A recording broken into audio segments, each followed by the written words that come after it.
O cümlədən mebel istehsalı. Ancaq bizim dövlət idarələrində yerli mebeldən istifadə edirlərmi? Yox.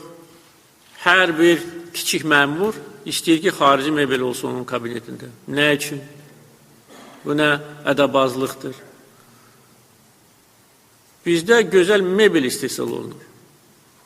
Təkcə bu Embavut şirkəti deyil, bəlkə də onlarla, yüzlərlə mebel şirkəti bizdə var. İstehsal eləyirlər.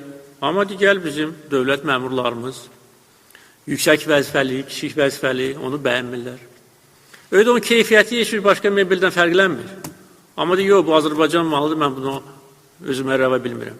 Mən gərək İtaliya mebel olsun, Rumıniya mebel olsun. Son qoyulmalıdır buna.